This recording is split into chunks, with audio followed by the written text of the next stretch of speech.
Good morning. Shabbat Shalom. Mazel tov, Bella. Before I begin, I want to welcome the other members of my rabbinical school cohort, Claire Bruder and Ilyana Brodsky and Ariel Korman, and Ariel's mom, Mira Rivera. Ariel grew up here. Between all of our various work obligations in the city and beyond the city, I think we've spent Shabbat together maybe 3 times in the last 2+ years, so it's really nice for you to be here. One of my first clear memories was how my Hebrew school teachers described the Garden of Eden. There were flowing streams and lush trees and birds flying around, and one particularly ominous tree over there in the corner in the shadows with one perfect red apple hanging from its branches. And it was described to us as this picture of ultimate perfection, a classical vision of tranquility without any people or buildings or math quizzes and social anxiety that I, as a child, was dealing with. And I became infatuated with the garden. In the Jewish imagination, the Garden of Eden is not only a place of primordial peace, where all was right with the world before our ancestors ate from that tree and messed everything up. It's also associated with a messianic redemption. The rabbinic literature builds connections between the Garden of Eden and the messianic world to come. And the prophets build a connection between that messianic age and a world of justice. And so the garden becomes the place where we come from, and our tradition seems to hope that it is back to a garden of goodness and peace and righteousness that we will one day return. Now, my usual seat in our sanctuary during tefillot is over here, and I spend a lot of time looking at that garden in that window.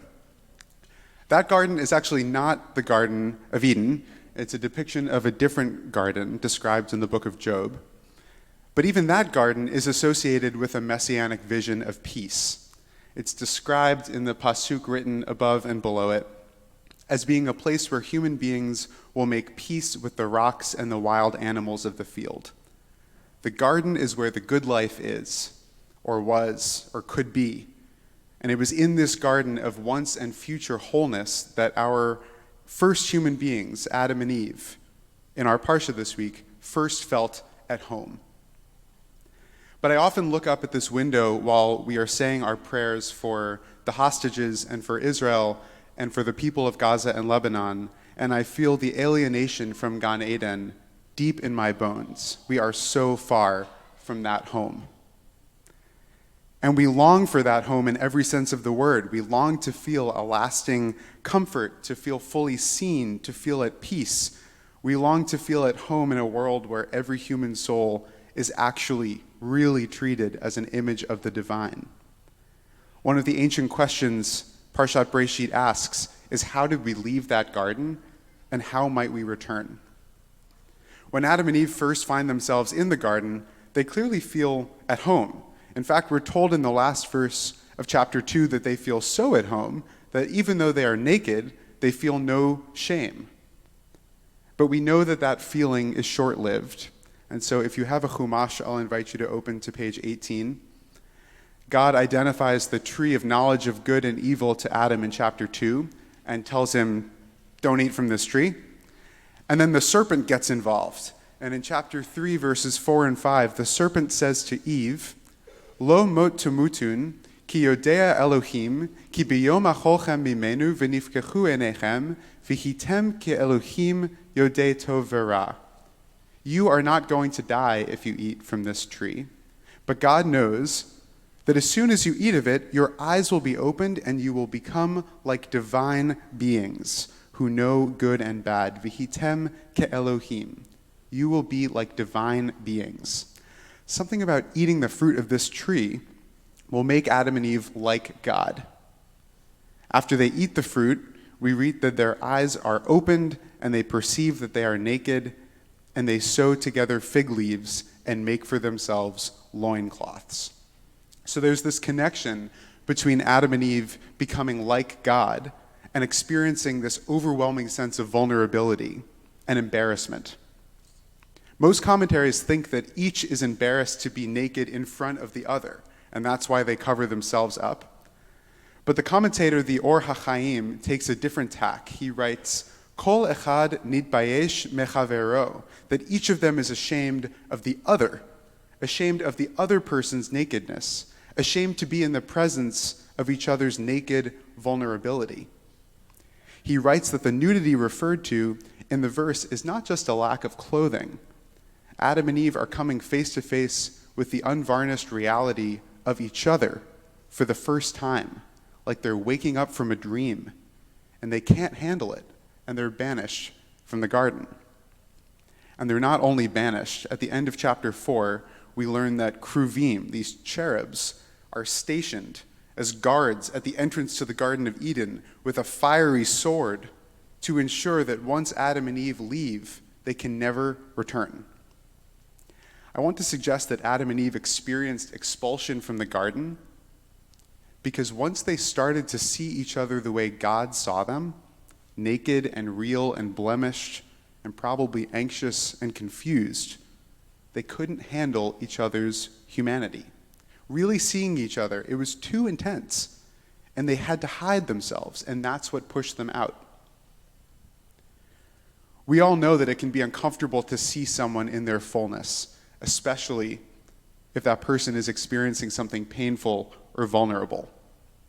There are team building exercises at organizational retreats where people are asked to choose a partner and look into each other's eyes for maybe a minute or 2 minutes. I'm not going to ask you to do this, but it's really intense. It's very vulnerable, and it's hard to keep someone's gaze for 2 minutes. It's uncomfortable to look into someone's eyes for that long, in part because the eyes are a window to the soul, and once we've witnessed someone's soul, we're changed. We know that we now have a responsibility to handle that person's vulnerability with care. I think that's why we sometimes feel uncomfortable at Shivas. I think it's why we sometimes avert our eyes when we see someone crying, because really seeing someone's vulnerability is a big responsibility, and it can be hard. But we also know that expressing and witnessing vulnerability can be incredibly healing. The most profound example of this in my own life was the experience of coming out to my friends and family. At first, it was terrifying to share such a personal part of my identity that had been hidden. It was one of the most vulnerable things that I had ever done. But the experience of being understood and heard by the people I loved brought me closer to them in ways I could not possibly have imagined. When we can sit with the truth of other people's lives and not turn away, we affirm each other's identities and fears and hopes and dreams. We affirm their humanity. If you've ever been vulnerable with someone who accepts that vulnerability with open arms, you know that it can feel like a piece of our broken world has found its rightful place again. And on the flip side, if you've ever been vulnerable with somebody who does not accept that vulnerability, you know that it can feel like the world is breaking apart. Adam and Eve were not able to withstand each other's vulnerability in that moment when they became like God and fully saw each other for the first time. And for that, they were banished. So how do we find our way back to the garden? I want to circle back to those cherubs that I mentioned earlier. If you remember, the scary ones with the fiery swords that are put at the Garden of Eden so we can never return. Those cherubs and their sword represent how hard it is for humanity to return to the garden, to really see each other, to really protect each other's vulnerability. But Rabbi Diane Kohler-Esses once pointed out to me that cherubs show up again in the Torah, in the book of Exodus, during God's description of how to build the ark in the Mishkan. We read that there are to be 2 cherubs stationed at each end of the ark, and they're supposed to be facing each other. So in the inner sanctum of the holiest place on earth, there are 2 beings staring into each other's eyes in an unbroken gaze for all of eternity. Perhaps that second set of cherubs is an invitation to us who live outside the garden. How do we stick with that kind of prolonged, unvarnished, face-to-face encounter with each other and not avert our gaze if it gets awkward?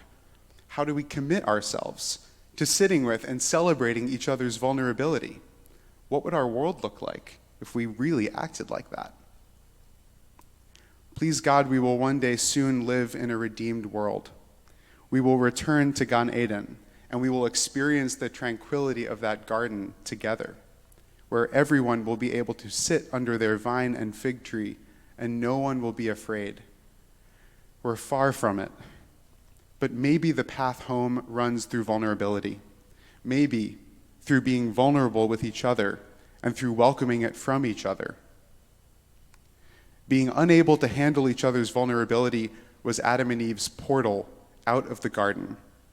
And perhaps taking care of each other's vulnerability can be our way back in. Shabbat Shalom.